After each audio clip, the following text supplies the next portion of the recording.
kasarayuan, kasimbagan, bulong sa mga problemang pangbanwaan. Bulan, taga-bulan, sumabay na sa iwagsan katawohan. Pag-obra pagkasararo, maaabot kauswagan, katrantiluhan namin na mauot. Orgulyo niya to, asin kaunrahan. Ikaw, ako, kita, entero, taga-bulan.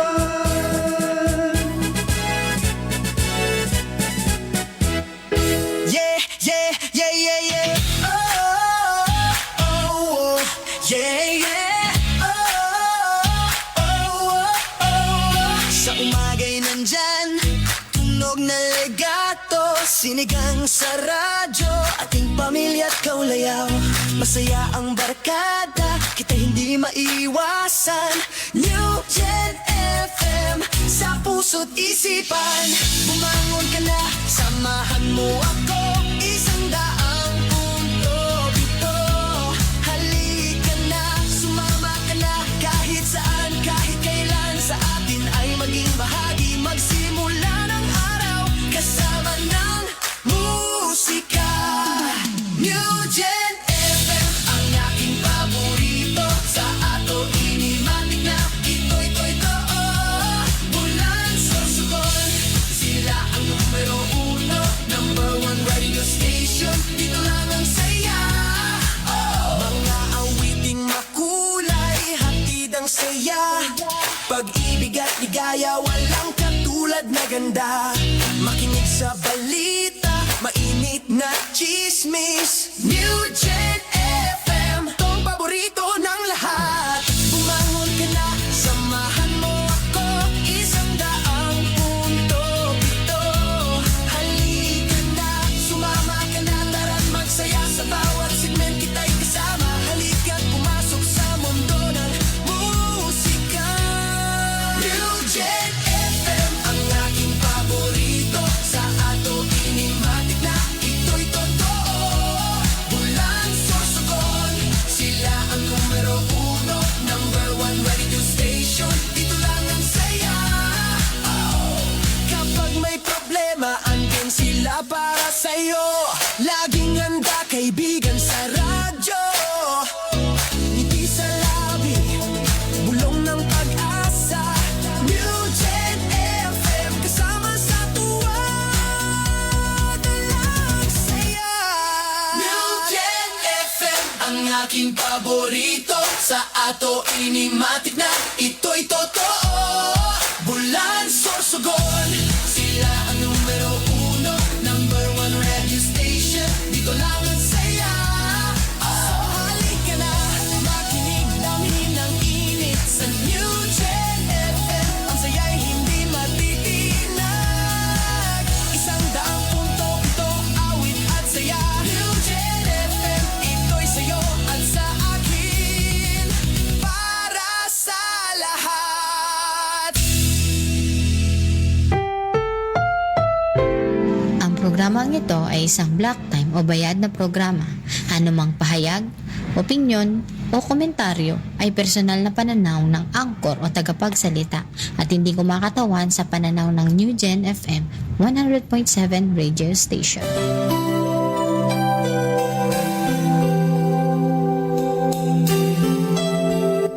Inihahandog ng United Pentecostal Church Bulan ang programang Si Jesus ang Buhay na Pag-asa. Pakinggan at subaybayan ang mga aral ng Diyos na magdadala sa atin sa katotohanan, espiritual na kalayaan, pag-asa at buhay na walang hanggan. Mapapakinggan tuwing araw ng Lunes hanggang Linggo sa ganap na alas 5 ng umaga dito lamang sa New Gen FM, hosted by Pastor Randy Rosari. Si Jesus ang Buhay na Pag-asa. Times of refreshing,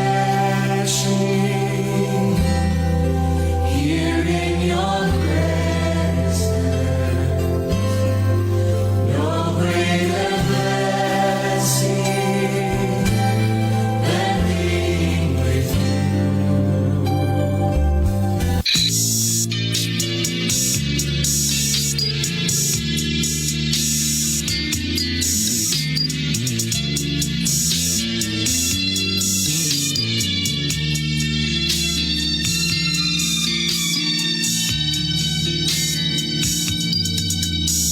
Ang dating landas ko, di alam kung saan patungo. Puso at isip ko'y litong-lito. Ngunit ikaw, Jesus, ang sa'kin nagbigay gabay. Inakay mo ako sa landas ng buhay. Ang puso ko'y nagagalak na magpuri sa ngalan mo. Ang himig ko'y laging laan sa pagsamba lamang sa'yo. Tunay ngang dakila ka, O Diyos, sa buhay kong ito. Kaya't walang hanggang papuri ang alay ko sa'yo.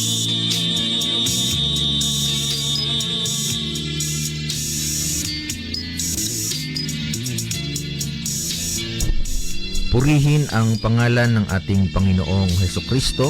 Sa awitin pong inyong napapakinggan ay muli pong sumasahimpapawid ang programang sa Jesus ang Buhay na Pag-asa. Kayo po ay nakatune in dito po sa himpilan ng 100.7 Eugen FM. At sa pangalan po ng aming pastor, Pastor Randy Rosare, kami po ang inyong lingkod, Brother Angelo, kasama si Brother Vio Dorotan, na pansamantala nyo pong mapapakinggan sa umagang ito para sa pag-aaral at paghahayag ng mga salita po ng ating pong Panginoon. Purihin ang Diyos, isang mapagpalang umaga po sa bawat isa sa atin. Sa pangalan po ng ating Panginoon, tayo po ay magsama-samang mag-aral ng kanyang banal na salita, yamang nalalaman natin na ito po ay hindi nawawala ng kabuluhan at ito po ay mapapakinabangan natin sa pagkamit ng buhay na walang hanggan na ipinangako sa atin ng Diyos kung tayo po ay susunod, mga kapatid, sa kanyang banal na salita. Isang mapagpalang umaga po sa bawat isa na nakatune in ngayon sa himpilan ng 100.7 Eugen FM, sa 63 barangays na sakop ng bulan, sa lahat ng naaabot ng frequency ng himpilang ito. Isang mapagpalang umaga po sa bawat isa sa atin. Naway anuman ang ating kalagayan, ang pag-ibig at ang biyaya ng Diyos ay lagi po nating maranasan sa bawat sitwasyon po ng ating pong mga buhay.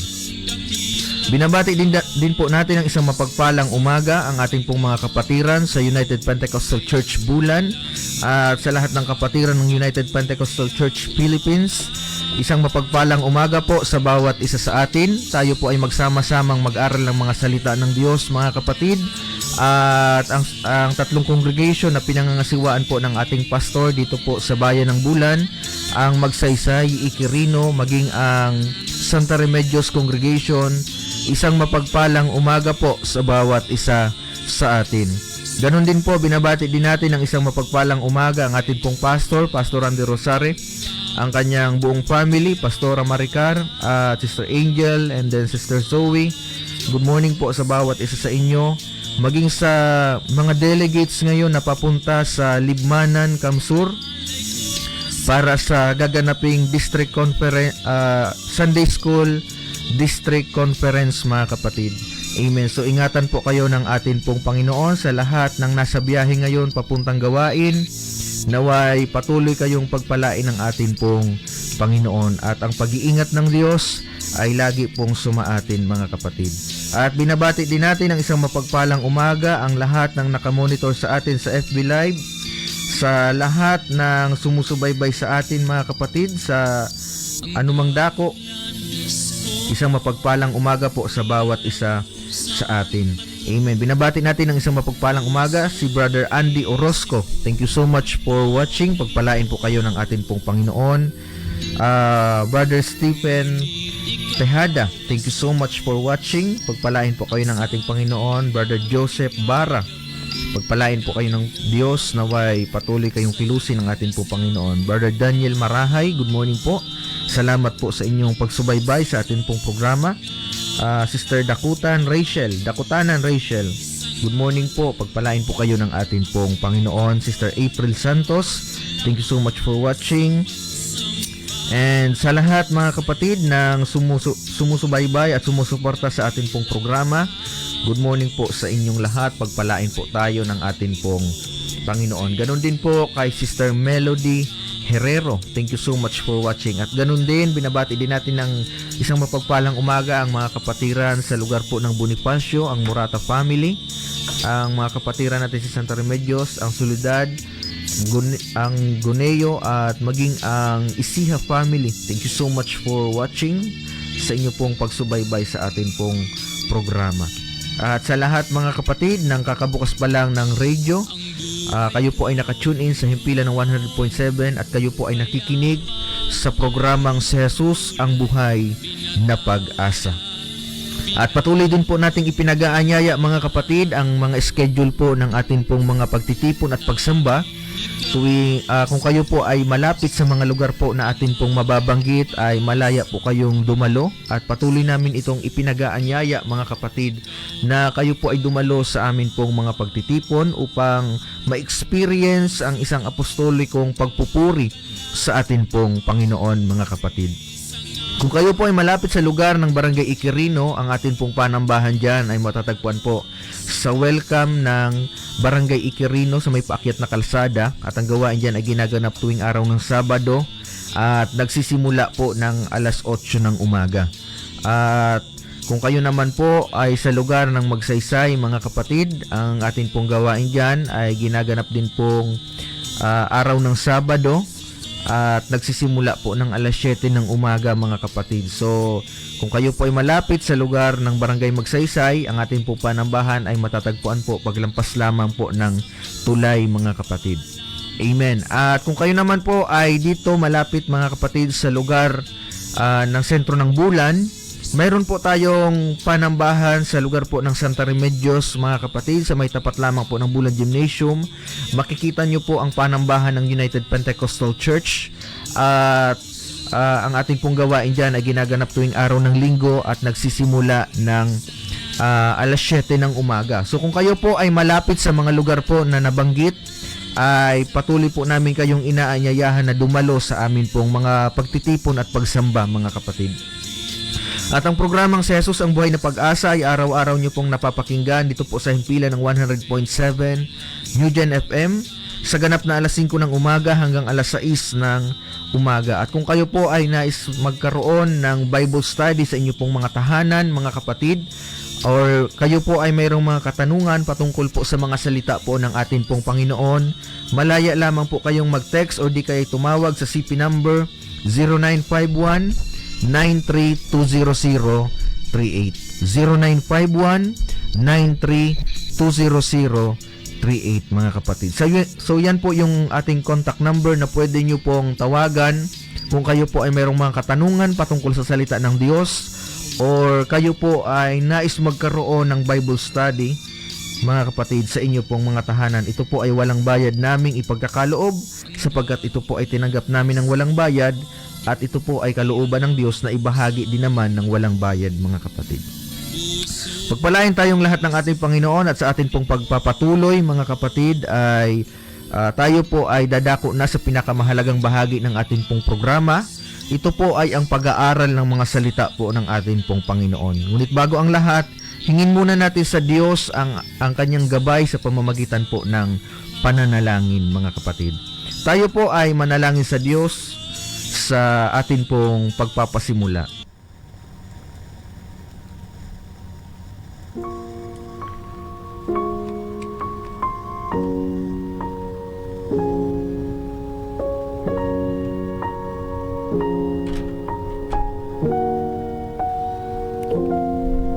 Dakilang Diyos na makapangyarihan sa lahat, tinataas ka namin sa umagang ito. Maraming salamat Panginoon sa panibagong umaga na ipinagkaloob mo sa amin. At sa pag-aaral namin ng iyong banal na salita, ingatan mo po ang bawat isa Panginoon na nakikinig ngayon, ano man ang kanilang ginagawa. Panginoon, ikaw ang Diyos na mag-ingat sa kanila habang sila ay taimtim na nakikinig. At Panginoon, dalangin din namin na katagpuin mo ang kanilang pangangailangan. Dalangin din namin, Panginoon, na sa panahon na sila ay mayroong pinagdadaanan, Ikaw ang Diyos na kumatagpo. Panginoon, magsilbing paalala ang iyong mga banal na salita na Ikaw ay palaging nariyan upang ang bawat isa sa amin ay tulungan. Sa panahon ng karamdaman, magbigay ka ng kagalingan, at dalangin namin na sa pamamagitan ng iyong banal na salita, mangusap ka sa puso ng bawat isa at sila po ay magpasyang maglingkod sa iyo. Purihin ka, O Diyos, pagpalain mo rin po ang bawat isa na nakikinig ngayong umaga, maging ang iyong mga lingkod na gagamitin sa ganang aming sarili. Wala kaming kakayanan kung hindi mo kami sasamahan. Sa iyo namin tinataas, Panginoon, hallelujah, ang papuri, pagluwalhati at pagsamba tanging sa iyong pangalan lamang, Panginoon. In Jesus' name, Amen and Amen.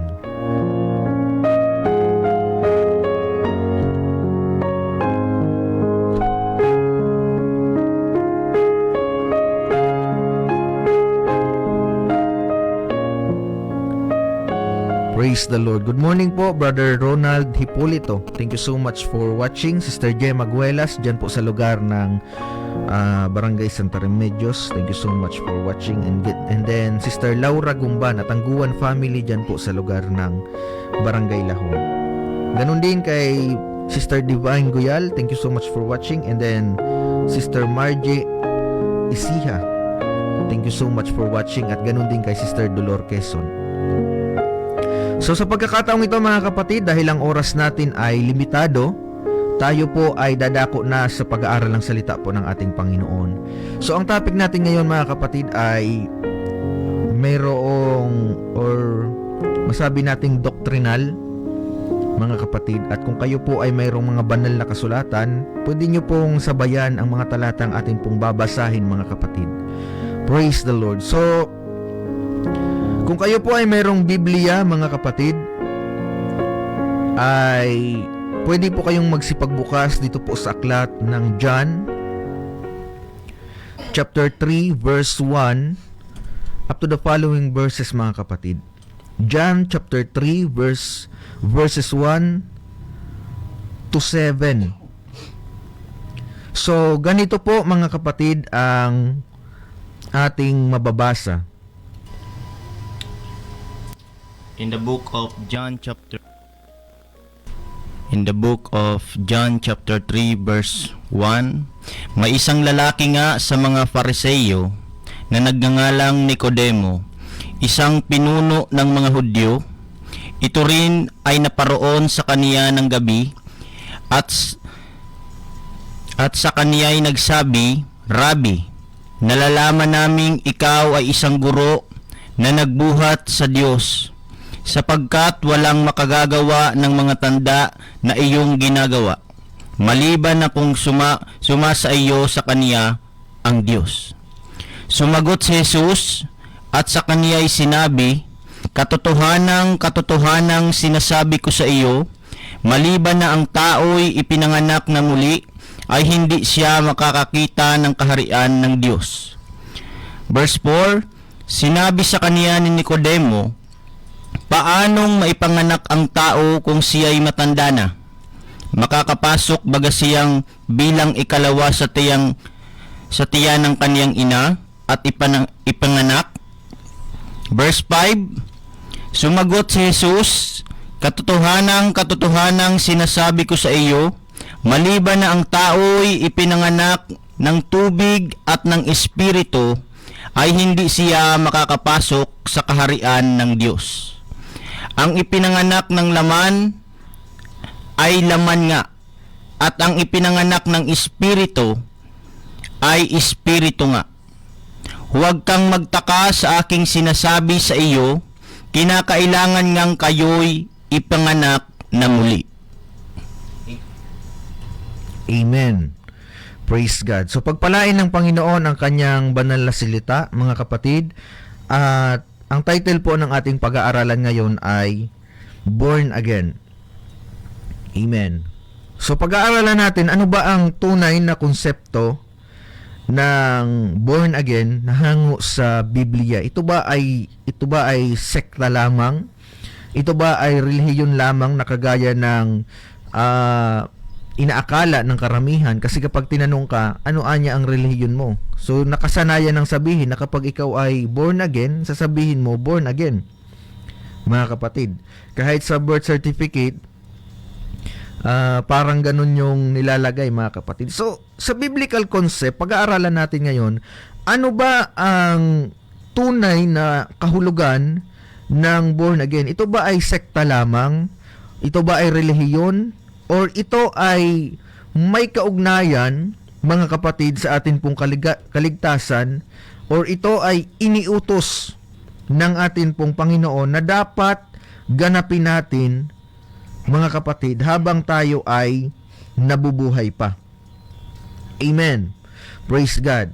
So, sa talatang ating binasa, ito po ay tagpo kung saan si Jesus Christ ay nag-uusap, at ang kausap niya ay walang iba kundi si Nicodemo. Mga kapatid, si Nicodemo ay isang Pariseo, mga kapatid. Pag sinabi nating Pariseo, isa siyang eksperto pagdating sa mga kautusan, lalong-lalo na sa batas ni Moises, mga kapatid. Amen. Isa siyang pinuno ng mga Hudyo, isa din siyang guro, mga kapatid. Amen. So, ano ang significance nito? So, when we say born again, mga kapatid, it is not a religion nor came from a religion or nor came from religion, mga kapatid. Hindi ito relihiyon o nagmula sa relihiyon, mga kapatid. Pag sinabi nating born again, ito po ay experience. It must be an experience taught by Jesus Christ Himself. Itinuro mismo ni Kristo na dapat nating ganapin, mga kapatid. So, si Nicodemos, mga kapatid, mayroon siyang relihiyon. Isa siyang Hudyo, mga kapatid, mayroon siyang religion, Judaism, and isa din siyang Pariseo. So, siya ay tagapagpatupad ng batas, at isa din siyang leader ng relihiyon. So dito makita natin, mga kapatid, that whatever the religion we may have, mga kapatid, we must be born again. Sapagkat ang born again, hindi po ito pangontra sa relihiyon na mayroon tayo, mga kapatid. At ang purpose ng pangangaral na ito ay hindi po mag-introduce ng bagong religion, mga kapatid, dahil kung titingnan natin, lahat ng kaguluhan sa mundo or karamihan, mostly, mga kapatid, ng kaguluhan sa mundo ay mayroon pong kaugnayan sa relihiyon. That's why the purpose of this preaching, mga kapatid, this morning is not, mga kapatid, na i-encourage ang bawat isa na lumipat ng relihiyon. Dahil hindi naman po relihiyon ang ipinapangaral natin ngayong umaga, kundi salita mismo ni Jesus Christ na dapat nating ganapin. At ito ay pinatutunayan ni Nicodemo, mga kapatid, na mayroon siyang relihiyon, pero sabi ni Jesus Christ, huwag kang magtaka sa aking sinasabi sa iyo, you must be born again. So whatever the religion, mga kapatid, na mayroon ka ngayon, ikaw man ay kaanib sa isang sikat na relihiyon, pinakamakapangyarihang relihiyon, malaking relihiyon, mga kapatid, ang sabi ng Biblia, kung ikaw ay nananampalataya sa salita ng Diyos, you must be born again, mga kapatid. Praise God. So ano ba ang born again? Kung ito ay hindi relihiyon o nagmula sa relihiyon, mga kapatid, ano ba ang born again? Kasi nakasanayan na namin, Brad, na pag tinanong kami anong religion namin, sasabihin namin born again. So ano ba ang born again? So when we say born again, mga kapatid, ito po ay experience o karanasan na masasabi. Ibig sabihin, mayroon kang ginawang bagay na ayon sa iniuutos ng Diyos para ikaw ay maipanganak muli. Hindi mo masasabi na ikaw ay born again, mga kapatid, unless ikaw po ay sumunod sa ipinag-uutos ni Kristo para ikaw ay matawag na born again. Basahin natin, mga kapatid, ang 1 Peter chapter 1 verse 23. Ano ba ang pakahulugan, mga kapatid, ng born again? Ganito po ang sinasabi ng Biblia, mga kapatid. Yamang ipinanganak kayong muli, hindi sa binhing nasisira, kundi sa walang kasiraan, sa pamamagitan ng salita ng Diyos na nabubuhay at namamalagi. Amen. So sabi ng Biblia, yamang kayong ipinanganak na muli. Yamang ipinanganak kayong muli. Hindi sa binhing nasisira, kundi sa walang kasiraan. Sa pamamagitan ng salita ng Diyos na nabubuhay at namamalagi. So kapag sinabi nating born again, ito po, mga kapatid, ay kapanganakang muli, hindi sa binhing nasisira, kundi sa walang kasiraan. Pag sinabi nating born again, ito po ay hindi literal na kapanganakan, mga kapatid, kasi may mga pilosopo na nagsasabi, kayo anyang mga born again, kayo nga niya ay mga double dead. Kasi namatay na anya kayo, tapos nabuhay muli. Tapos mamamatay na naman. So, ganun yung sinasabi ng mga pilosopo, mga kapatid. So, tandaan natin na kapag ikaw ay walang unawa sa salita ng Diyos, o hindi mo pinapahalagan ang salita ng Diyos, maliligaw ka ng sarili mong prinsipyo at maaaring ikapahamak mo yan, mga kapatid. So, ang born again po ay hindi literal na kapanganakan, kundi spiritual na kapanganakan. Once ikaw ay nag-undergo, mga kapatid, ng tinatawag na pagpapanganak sa tubig at sa espiritu, it is not literally mean, mga kapatid, na ikaw ay pinanganak physically. Kasi ganun yung naging interpretation ni Nicodemo, mga kapatid, sa sinabi ni Jesus Christ na ikaw, Nicodemo, kinakailangan mong ma-born again. Sabi ni Nicodemo, paanong maipapanganak na muli ang tao kung siya ay matanda na? Makakapasok baga siyang muli na pangalawa sa tiyan ng kanyang ina at ipanganak? So, akala ni Nicodemo, ito ay literal na kapanganakan, mga kapatid. Pero, sabi ni Jesus Christ, hindi. When we say born again, ito ay ipinanganak sa tubig at sa espiritu. Bakit?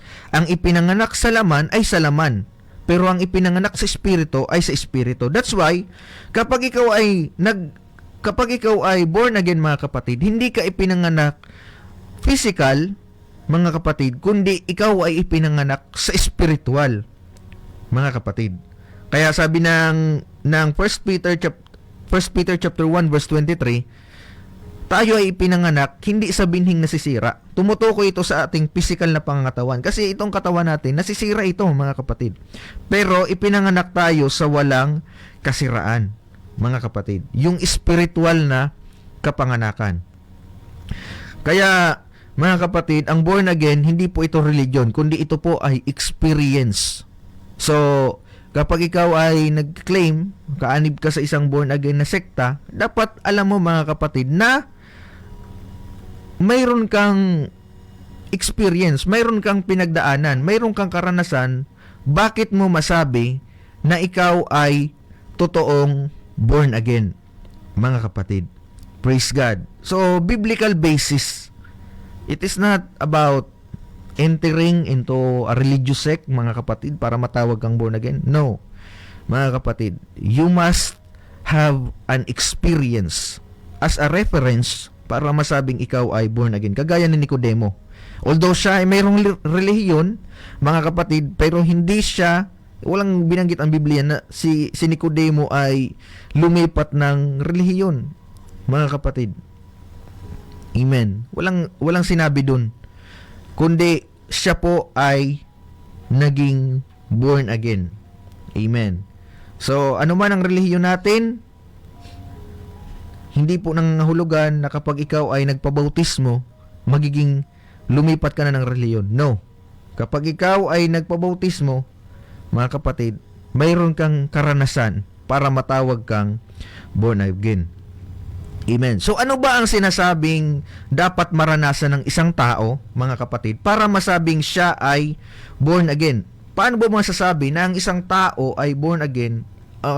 paano ba masasabi na ang isang tao na nag-claim na born again ay totoong born again at hindi lamang kaanib sa isang sekta, mga kapatid, na may titulong born again?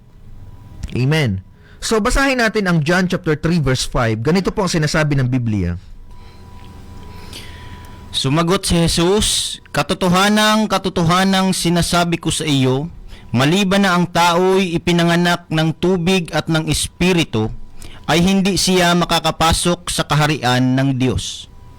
Amen. So maliban na ang tao'y ipanganak ng tubig at ng espiritu, ay hindi siya makakapasok sa kaharian ng Diyos. So it is very essential, mga kapatid, that we are born again. Kasi without kung walang kapanganakan ng tubig at ng espiritu, hindi tayo, sabi ng Biblia, si Kristo mismo nagsabi, mga kapatid, hindi tayo makakapasok sa kaharian ng Diyos. Kumbaga, ito po ay pag-fulfill sa iniuutos ni Jesus Christ para magkaroon tayo ng katibayan, mga kapatid, na tayo ay makakapasok sa kaharian ng Diyos. So para masabi ang isang tao ay totoong born again, ay dapat maranasan niyang ipanganak sa tubig at sa espiritu na sumisimbolo sa bautismo, mga kapatid. Bautismo sa tubig at bautismo sa espiritu. Hindi sapat, mga kapatid, na ikaw ay kaanib sa sekta na may titulong born again, kundi dapat mayroon tayong karanasan o mayroon tayong maranasan, mga kapatid, na ayon mismo sa sinasabi ng Panginoong Hesukristo sa pamamagitan, mga kapatid, ng banal na kasulatan. Praise God. So, salamat sa ating Panginoon. Ngayon, pag-usapan natin, mga kapatid, ano ba ang bautismo sa tubig, mga kapatid? Pag-usapan natin ang bautismo sa tubig na isa sa kailangan para ang tao ay matawag na born again, mga kapatid. At mahalagang gawin para tayo ay makapasok sa kaharian ng Diyos. Amen. So,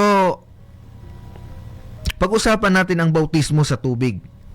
Amen. Na kinakailangan para ang isang tao ay matawag na born again. Kailan ba dapat gawin ang bautismo sa tao? Ito ba ay kapag sanggol pa? Or kapag siya ay nasa wastong gulang na? Kasi yung nakasanayan natin, kung sa bautismo sa panahon natin ngayon, ito po ay tinatawag na binyag, mga kapatid. So, kailan ba dapat gawin ang pagbibinyag sa isang tao? Ito ba ay kapag sa panahon na sanggol pa? O sa panahon na ikaw ay nasa wastong gulang na? Biblically speaking, mga kapatid, wala po tayong mababasa sa Bible na mayroong binautismuhan na sanggol. Kung babasahin natin ang New Testament from cover to cover, mga kapatid, wala po tayong mababasa na mayroong bautismong isinagawa sa sanggol. Unless na lang mayroon kang sarili mong version ng Biblia.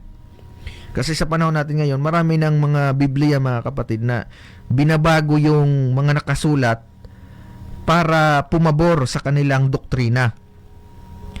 So kung babasahin natin, mga kapatid, sa original na salin ng Bible, which is the King James Version, wala tayong mababasa na kumbaga walang binautismuhang sanggol, mga kapatid. Ito po ay unbiblical doctrine na inintroduce ng relihiyon at hanggang maging tradisyon, mga kapatid, na until now ginagawa ng karamihan sa atin. Ano ba ang significance ng pagbibinyag? Ito ba ay for tradisyon lamang, mga kapatid, dahil nakasanayan anya? Kasi ako anya, noong bata pa ako, ganun din yung ginawa sa akin, kaya ganun din yung gagawin ko sa anak ko. Kapag hindi mo maunawaan yung ginagawa mo, magiging blind follower ka, mga kapatid. Amen. Sunod ka lang ng sunod, pero hindi mo alam bakit mo sinusunod. Amen. So, ang bautismo, isinasagawa po ito, o ang pagbibinyag, isinasagawa po ito, kapag ang isang tao ay nasa wastong gulang na para maunawaan niya ang tama at mali. Mga kapatid. Kapag ang isang tao ay nakakaunawa na ng mabuti sa masama, mga kapatid, it is the right time para siya po ay binyagan. At isa sa mga halimbawa ng Biblia, mga kapatid, ay si Nicodemo. So, kinausap siya ni Jesus Christ, o Nicodemo, kinakailangan mong mabinyagan, kinakailangan mong maborn again. Si Nicodemo ay nasa 8 gulang na, mga kapatid. Mayroon na siyang, sa katunayan, si Nicodemo ay naging tagapagtanggol ni Jesus Christ sa panahon ng kanyang, sa panahon ng pag-uusig kay Kristo, nung ipapako na sa krus, mga kapatid. Isa si Nicodemo sa naging tagapagtanggol ni Jesus Christ. Kasi si Nicodemo, matalinong tao, mga kapatid. Mayroon siyang katungkulan sa Sanhedrin.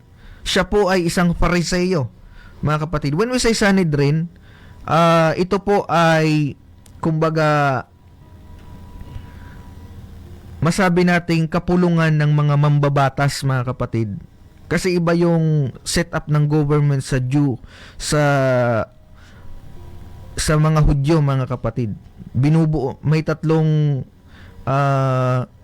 kumbaga binubuo ito ng tatlo. Mayroong judiciary, legislative, and mayroong religious, mga kapatid. So isa doon si Nicodemo. Ibig sabihin matalinong tao si Nicodemo at nakakaunawa na ng tama sa mali. Kaya sa time na yon, kinausap siya ni Jesus Christ na ikaw, Nicodemo, kinakailangan mong ipanganak sa tubig at sa espiritu. Kinakailangan mong mabinyagan para matawag kang born again. Pangalawa, si Jesus Christ, mga kapatid. Basahin natin Luke chapter 3 verse 21 to 23. Kailan ba binautismuhan si Kristo? Si Kristo ang gawin nating pinaka-reference. Nung panahon ba na siya ay ipinanganak ni Maria sa sabsaban, mga kapatid? O nung panahon ng si Jesus Christ ay marunong ng, o kumbaga, nung si Jesus Christ ay nasa 8 gulang na? Basahin natin Lucas Kapitulo 3. Ang mga talata ay 21, mga kapatid, 21 hanggang 23. Ganito po ang ating mababasa. Nangyari nga, nang mabautismuhan ang buong bayan, na si Jesus ay binautismuhan naman, at nang nanalangin ay nabuksan ang langit. Verse 22, at bumaba sa kaniya ang Espiritu Santo na may anyong katawan tulad sa isang kalapate, at nanggagaling ang isang tinig sa langit, ikaw ang sinisinta kong anak, sa iyo ako lubos na nalulugod. Verse 23, at si Jesus din, nang magpasimula siyang magturo, ay may gulang na 30 taon na anak ayon sa sinasampantaha ni Jose ni Eli. Amen. So sa mga susunod na talata niyan, mga kapatid, yung mga descendants na. Amen. So, emphasize natin, mga kapatid, after nung si Jesus Christ ay binaptize, sinabi ng Biblia, mga kapatid, in verse 23 of Luke chapter 3, na si Jesus Christ ay mayroong 30 gulang or 30 years old, mga kapatid. Kasi sa Jewish sa batas ng Hudyo, kung babasahin natin sa Numbers, usually sa Book of Numbers, mga kapatid, nag-i-start mag-ministry ang mga nasa ministry kapag sila ay nasa 8 gulang, 30 years old. Tinatawag yun na full-grown man. So si Jesus Christ, mga kapatid, binaptize 30 years of age. Anong ibig sabihin nito, mga kapatid? Ang bautismo or ang pagbibinyag, ginagawa po sa isang tao kapag siya ay nasa 8 gulang na marunong na siyang umunawa ng tama at mali. Mga kapatid, kung sa sanggol natin ito gagawin, wala namang, mga kapatid, kumbaga, hindi naman marunong umunawa ang sanggol. Hindi naman niya alam ang tama at mali. Kahit nga ang sinasabi ng kanyang ina o ng mga magulang, kapag ikaw ay sanggol pa, hindi mo naman yan maiintindihan. Mga kapatid, ang tanging magagawa lang ng sanggol ay umiyak. Mga kapatid. So, ibig sabihin, maling katuruan na ang bautismo ginagawa sa sanggol o ang pagbibinyag ginagawa sa sanggol. Dahil ito po ay higit pa sa tradisyon. Ito po ay may kinalaman sa ating kaligtasan, mga kapatid. Nakaugalian kasi sa tradisyon na ang sanggol ay binibinyagan. Hindi po, mga kapatid. Ang sanggol, ito po ay inaalagaan at habang siya ay lumalaki, tinuturuan siya ng tama sa mali. At para siya ay makasama natin o makapasok sa kaharian ng Diyos, kinakailangan niyang maborn again. Mga kapatid. So ano pa yung mga reference ng binautismuhan ng mga tao na nasa wastong gulang na? Yung sa Book of Acts, mga kapatid, basahin natin yung the whole book of Acts, mga kapatid. Nandoon po lahat ng mga tao ay binautismuhan. Walang sinabi doon na mayroong binautismo na sanggol, mga kapatid. Unless na lang mayroon kang sarili mong version ng Bible, mga kapatid. Praise God. So ang Biblia nagtuturo na ang bautismo, ito po ay o ang pagbibinyag, ito po ay ginagawa sa tao kapag siya ay nasa wastong gulang na. Ngayon, mga kapatid, sa anong pangalan ba dapat ginagawa ang pagbibinyag? Sa anong pangalan ba dapat ginagawa ang pagbibinyag or ang pagbabautismo, mga kapatid? So basahin natin Luke chapter 24 verse 47. Ganito po ang sinasabi ng Biblia.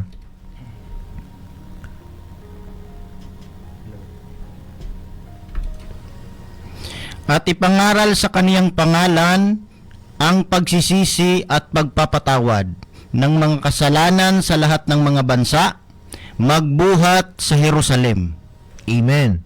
So sabi dito, at ipangangaral sa kanyang pangalan ang pagsisisi, ipapangaral sa kanyang pangalan. Hindi sinabing sa kanilang mga pangalan.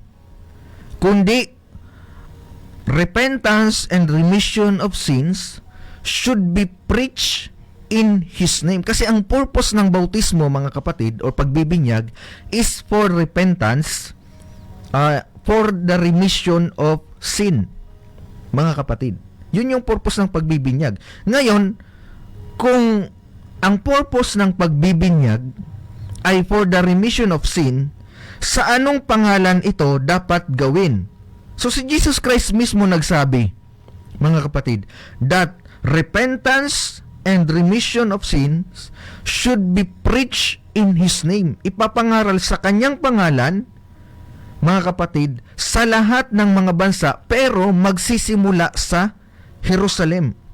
At ipapangaral sa kanyang pangalan, sabi ng Luke chapter 24 verse 47, ang pagsisisi at pagpapatawad ng mga kasalanan sa lahat ng mga bansa, magbuhat sa Jerusalem.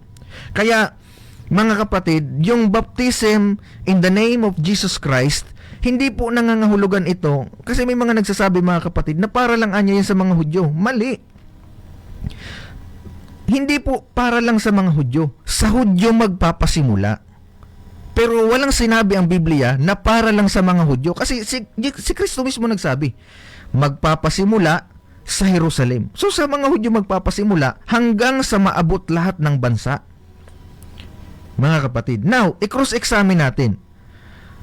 Bakit anya yung binautismo sa akin ay sa pangalan ng Ama, Anak at Espiritu Santo, kung ang tamang pagbabautismo anya ay sa pangalan ni Hesukristo?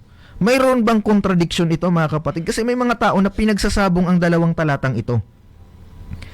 Kapag hindi natin maunawaan ang plano ng kaligtasan, kung ano-anong interpretasyon, mga kapatid, ang gagawin natin para pumabor sa doktrina natin.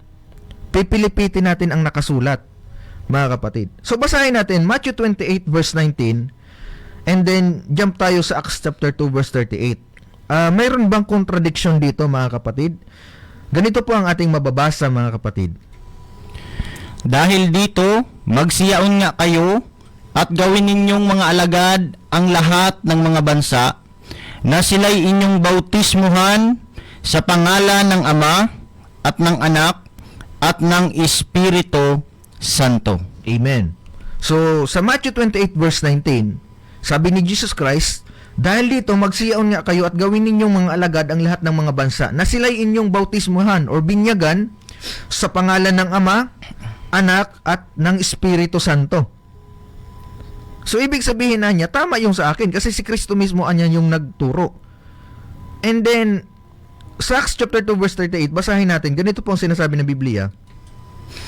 At sinabi sa kanila ni Pedro, mangagsisi kayo at mangagbautismo ang bawat isa sa inyo sa pangalan ni Hesus Kristo sa ikapagpapatawad ng inyong mga kasalanan at tatanggapin ninyo ang kaloob ng Espiritu Santo. Amen. So sabi ng Bible mga kapatid, sa Matthew 28:19, bautismuhan sa pangalan ng Ama, Anak at Espiritu Santo. Kasama si Pedro mga kapatid sa inutusan. Ang tanong, pagdating sa Acts chapter 2 verse 38 na kung saan unang ginanap ang pagbibinyag, nagkamali ba ang mga alagad sa pagtupad ng iniutos ni Kristo? Ang sagot po mga kapatid ay hindi.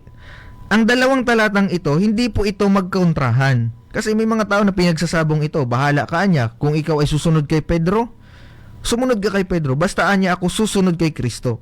Mga kapatid, ang Matthew 28 verse 19, ito po ay utos. Ang Acts chapter 2 verse 38 hanggang yung ibang mga verses na nagbautismo sa pangalan ni Jesus, yun po ay katuparan ng utos sa Matthew 28:19. Tanong, bakit hindi sa pangalan ng Ama, Anak at Espiritu Santo? Kasi naunawaan ng mga alagad na ang Ama, Anak at Espiritu Santo ay hindi po mga pangalan. Hindi po ito tumutukoy sa tatlong persona sa pagkadiyos, mga kapatid. Ito po ay mga titulo na ginampanan ng Panginoong Hesus sa iba't ibang kapanahunan at iba't ibang kapahayagan, mga kapatid. So, tinawag siyang Ama sa paglikha, Malakay chapter 2 verse 10 hanggang sa Old Testament, mga kapatid. Tinawag siyang Anak, tumutukoy yun sa kanyang gampanin bilang manunubos, at sa kanyang pagkahayag bilang anak, tinawag siyang anak ng tao at tinawag siyang anak ng Diyos, mga kapatid. Sa kanyang pagiging anak ng Diyos, tumutukoy yun sa kanyang gampanin bilang maging manunubos.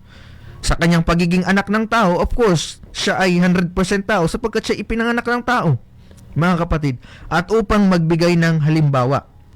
At sa kanyang gampanin sa panahon na ito, siya ang Espiritu Santo, mga kapatid, na gumagabay at sa pagbabagong buhay, mga kapatid. Kasi hindi ka makapagbabagong buhay, sabi ni Jesus Christ, ako'y tatahan sa inyong mga puso. So kung nanatiling tao si Kristo, mga kapatid, nanatili siyang anak, kung sabihin niyang ako'y tatahan sa inyong mga puso, parang kung iliteral natin yan, mga kapatid, parang hindi magkakasya si Kristo sa ating mga puso, mga kapatid. So, naunawaan ng mga alagad na ang pangalan ng Ama, Anak at Espiritu Santo, hindi po hiwa-hiwalay na pangalan, kundi isang pangalan lang. Si Kristo ang Ama sa paglikha. Nung siya ay nagkatawang tao, tinawag siyang anak. At sa pagbabagong buhay at sa paggabay, mga kapatid, siya ang banal na Espiritu. Amen. So, walang nilabag si Pedro, mga kapatid, sa Acts chapter 2 verse 38. Ito po, mga kapatid, ay pagtupad sa propesiya ni Jesus Christ sa Luke chapter 24 verse 47. Nasabi ni Kristo, ipapangaral sa kanyang pangalan ang pagsisisi at pagpapatawad sa mga kasalanan sa lahat ng mga bansa. Ipapangaral yun sa kanyang pangalan. At naganap yun sa Acts chapter 2 verse 38 na sinabi ni Pedro, mga kapatid, mangagsisi kayo, pagsisisi at mangagbautismo ang bawat isa sa inyo sa ikapagpapatawad ng inyong kasalanan. Magbautismo sa pangalan ni Hesukristo. So naunawaan ni Pedro, naunawaan ng mga alagad. Hindi nila inulit ang utos, kundi ito ay kanilang tinupad, mga kapatid. So, limitado ang ating oras, mga kapatid, and itutuloy natin ito bukas na atin pong pagtatalakay, and sana po, mga kapatid, unti-unting tayong na-enlighten, mga kapatid, sa tamang paraan ng pagbibinyag.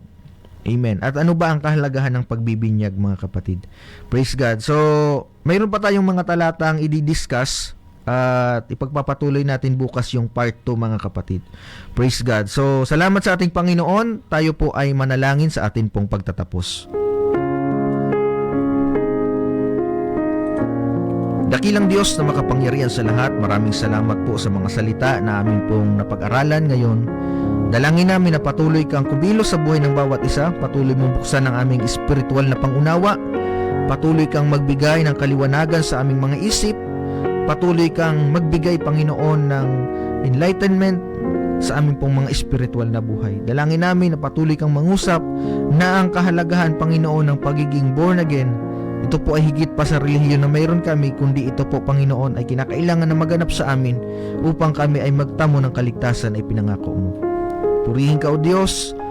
Abutin mo po ang bawat may karamdaman at sa bawat may suliranin, akayin mo po sila sa paglilingkod sa iyo at tugunin mo ang bawat pangangailangan, Panginoon, ng bawat isang nangangailangan ngayong umaga. Purihin ka, O Diyos, sa iyo pong papuri, pagluwalhati at pagsamba. In Jesus' name, Amen.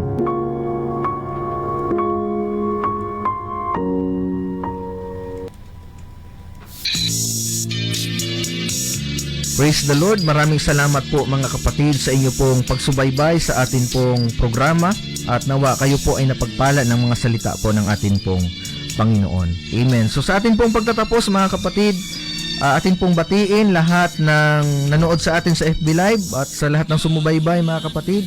Good morning po Sister Princess Summer. Thank you so much for watching dyan po sa lugar ng Pilicam Sur. Pagpalain po kayo ng ating Panginoon under Pastor Ron Condes. Siguro itong Sister Princess ay papunta din sa conference ng Sunday School Teachers. Brother Ronald Hipolito, thank you so much for watching. Sister Laura Gumban, Sister Mitsumi Ikeda, thank you so much for watching. Sister Eleanor Yocado at ang Yocado family, binabati din natin po sa lugar ng San Juan ang Yocado family. Nanay Alice, thank you so much for watching at sa inyo pong pagsubaybay. Sister Nancy Dangla, Sister Brother Rex Asis Sr., thank you so much for watching. Brother Felipe Escresa, Sister Nancy Dangla, thank you so much for watching. Sister Brother Ludovico Media, thank you so much for watching. Brother Shandy Julian, dyan po sa lugar ng JP Laurel. Sister Erlinda Peruelo, Sister Angelita Liguro, Sister Jay Maguelas, thank you so much for watching. Sister Dolor Quezon, Pastor Joel Tinoco, thank you so much for watching po. Pagpalain po kayo ng ating Panginoon. God bless po sa inyong ministry. Maraming salamat po. Brother Andy Orozco, thank you so much for watching. Sister Angelita Castillo, thank you so much for watching. Pagpalain po kayo ng ating pong Panginoon. Brother Daniel Marahay, maraming salamat po sa inyong pagsubaybay. Sister April Santos, Sister Mitsumi Ikeda, thank you so much for watching. So, mayroon pa po tayong part 2 na i-discuss bukas mga kapatid patungkol po sa bautismo. At nawa patuloy po natin itong subaybayan mga kapatid. So sa pangalan po ng aming pastor, Pastor Randy Rosare, kami pong inyong nakasama, Brother Angelo, kasama si Brother Bio Dorotan para sa Bible reading. At nagpapasalamat din tayo kay Brother Box sa nakasama natin ngayon mga kapatid para po sa technical side. Sa pangalan po ng aming pastor mga kapatid, ako po si Brother Angelo. At lagi po nating tandaan, si Jesus lamang po ang ating buhay na pag-asa. God bless us all.